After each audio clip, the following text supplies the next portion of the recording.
अस्सलाम वालेकुम everyone, I hope you all are good. तो यार मेरा नाम है साद और ये है मेरा भाई फहद।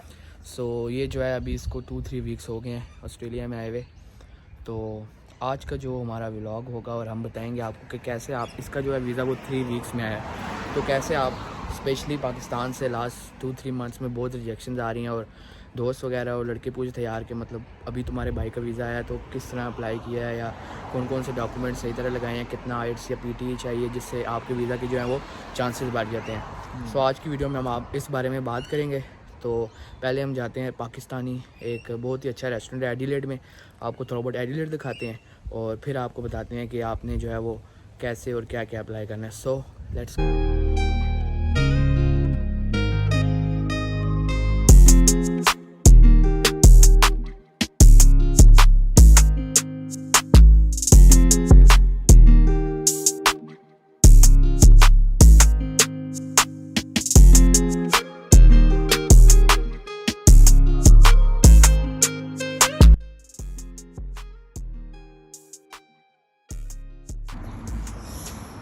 तो साथ अंदर चला गया दोस्त के पास, मैं का अंदर खुद नहीं गया मैं कि बस मैं कहा मैं बाहर फेर लूँगा, मौसम अच्छा हुआ है, हल्की हल्की ठंडी हवा चल रही है। मैं कहा मैं बाहर फेर रहा हूँ तो 10-15 मिनट उसके लगेंगे, फिर जाते हैं यहाँ पे। भाई यहाँ पे मौसम जो है ना, आई नहीं तो यहाँ गर्मियाँ शुरू हो गई हैं, लेकिन ना सुबह के टाइम होती है सही गर्मी और दोपहर सही गर्मी, उसके बाद जब शाम होने लगती है ना और रात ये सर्दी होने लग जाती है। यहाँ का मौसम ही ऐसा है और फिट मौसम है, पाकिस्तान की तरह का मौसम है, कोई ज़्यादा तब्दीली नहीं है मौसम में, सही रहता है और बारिशें बहुत होती हैं रेगुलर। अभी पिछला पूरा महीना रेगुलर बारिशें हुई हैं, तो बस वेट कर रहे हैं साथ का आता है तो फिर चलते हैं आगे, दिखाते हैं आपको भी।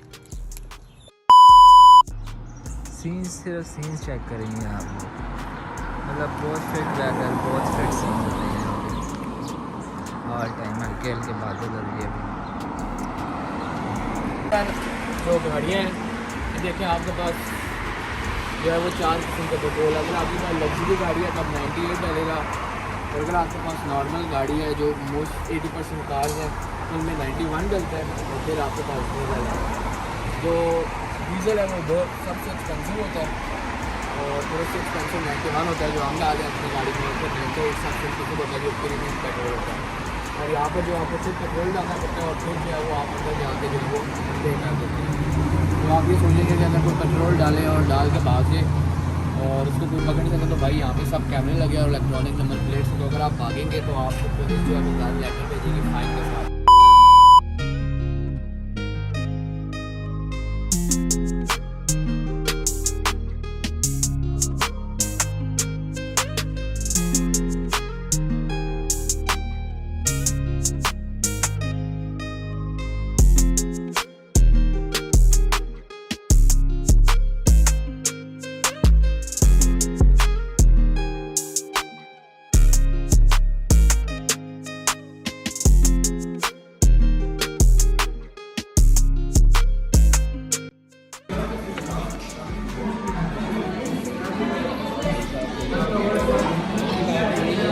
आ गया हमारा ऑर्डर, मटन कढ़ाई, नान,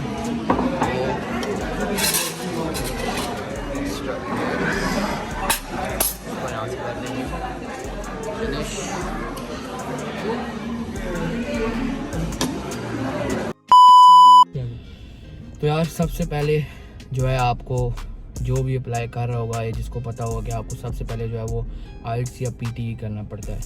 सो आजकल जो है ज़्यादातर स्टूडेंट जो है वो पीटी कर रहे हैं। हाँ, तो तुमने भी पीटी की है? हाँ, पीटी जो है ना वो आइट्स की निस्बत थोड़ा सा इजी है और समझ आ जाता है और बंदा जल्दी पे कर लेता है, मतलब जिस बंदे की इंटेंशन हो पे करने की, ठीक है। तो पीटी थोड़ा आसान है आइट्स की निस्बत।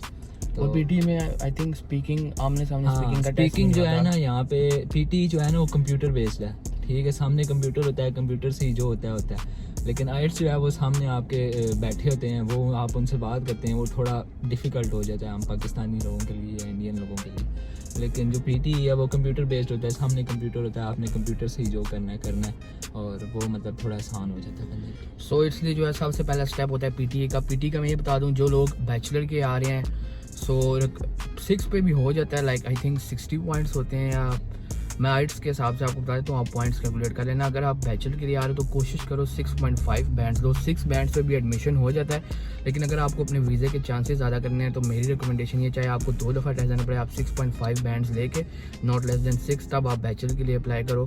और एमएस के लिए भी आप कोशिश करो अगर 7 बैंड्स आ जाएँ तो बेस्ट है। बैंड से आपके वीज़ा के चांसेस इंक्रीज़ होते हैं, बिकॉज जितनी आपकी अच्छी इंग्लिश होगी उतना आपका इंप्रेशन अच्छा पड़ेगा। मार्क्स होते हैं इंक्लूड, लेकिन be honest I think so कि मार्क्स का इतना मसला नहीं होता। अगर आपके एफएससी में थोड़े कम भी हैं या जितने भी हैं, मार्क्स का इतना इशू नहीं होता। जितना आपका आइट्स अच्छा होगा और आपकी प्रोफाइल अच्छी होगी उतना आपका जो है वो इंक्रीज़ होगा वीज़ा के चांसेस। सो जैसे इसके बैचलर के आता है 6.5 बैंड बने थे, आई थिंक 65 पॉइंट्स, नहीं 7 बैंड बने थे 65। हाँ 7 बैंड्स बने थे आइट्स के और पॉइंट 65 थे। तो अगर आप पीटी चाह रहे हैं तो आपको ये ध्यान में रखना पड़ेगा कि आपके पॉइंट 60 से तकरीबन ऊपर हों या 60 हों, तब आपके लिए जो है वो ज़्यादा चांसेस हो सकते हैं। उसके बाद जो मेन चीज़ आ जाती है वो डॉक्यूमेंट्स इकट्ठा करने होते हैं, ठीक है। उसमें आपके पास बहुत सारे डॉक्यूमेंट्स हैं। सबसे पहले आपकी पेरेंट्स की प्रूफ ऑफ इनकम होती है, ठीक है। सो वो कुछ अच्छी अमाउंट जो है आपको दिखानी पड़ती है ऑस्ट्रेलियन गवर्नमेंट को और यूनिवर्सिटी को, ताकि आप यहाँ पे आके जो है आपके पेरेंट्स आपको सपोर्ट कर सकते हैं और फीस दे सकते हैं। उसके बाद जो मेन डॉक्यूमेंट है bank statement.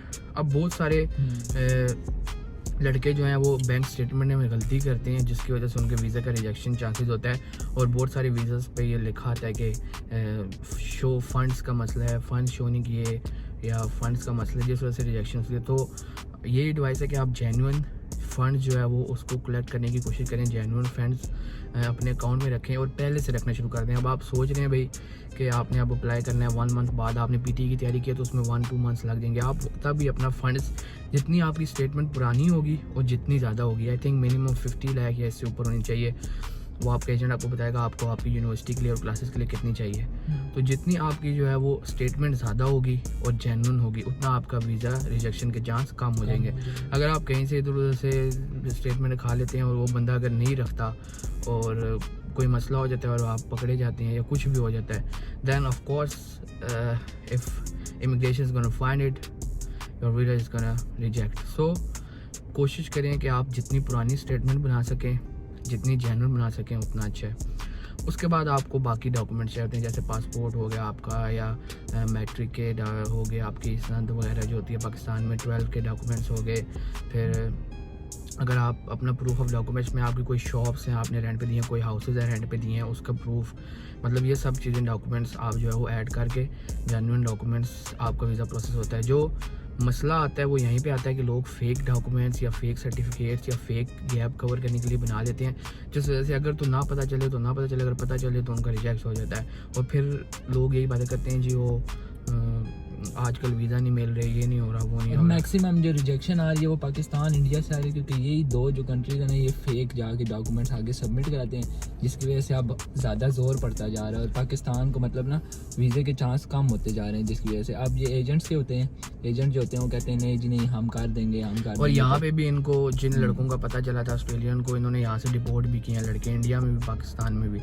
So make sure करें कि आप ये गलती ना करें जो डॉक्यूमेंट्स सारे ओरिजिनल और सब कुछ। तो ये जो है मेन बेसिक नॉलेज। उसके बाद आपने जो यूनिवर्सिटी और प्रोग्राम सेलेक्ट करना है वो एजेंट के कहने पे नहीं करना, वो आपने अपने इंटरेस्ट पे करना है कि यार आपको किसका शौक है, ठीक है। आप सबसे पहले अपनी उनकी लिस्ट खोलें। अगर आपने यहाँ ने आप फ्यूचर की प्लानिंग कर रहे हैं, पीआर की प्लानिंग कर रहे हैं, आप चेक करें जो आपको सब्जेक्ट, अगर आप आईटी का बैकग्राउंड है या आपने कंप्यूटर पढ़ा हुआ है उसमें, या आपने बायो पढ़ी है तो आप मेडिकल का कोई रखना चाहते हैं, कंप्यूटर पढ़ा है आईटी का रखना चाहते हैं, इंजीनियरिंग का रखना चाहते हैं, आप चेक करें वो इनकी जो एक लिस्ट होती है उधर इनकी गवर्नमेंट की इमिग्रेशन की वेबसाइट पर, उसमें वो इंक्लूड है, ठीक है। वो कौन कौन सी यूनिवर्सिटी में अवेलेबल है, ये आप खुद रिसर्च करें कौन सी यूनिवर्सिटी में आपको चीप मिल सकता है। वो ज़रूरी नहीं है आप एजेंट के पास जाएँ वो आपको हायर पैसों वाली यूनिवर्सिटी बताया और आपने उसी में जाना है। मीडियम लेवल की यूनिवर्सिटीज़ बताती हैं, उनमें भी वो कोर्स ऑफर होते हैं। आप एजेंट को आपने पहले से रिसर्च की होगी तो आप अपने पैसे ज़ाया करने से बचेंगे, गारंटी है। अगर आपने कोई रिसर्च नहीं की होगी, आप ऐसे उठ के एजेंट के पास चले जाएंगे तो एजेंट भी आपको जो है वो ज़्यादा पैसों वाली बताएगा, आपने कोई रिसर्च नहीं की तो आपको कैसे पता होगा। सो मेक श्योर आप रिसर्च करके जाएँ।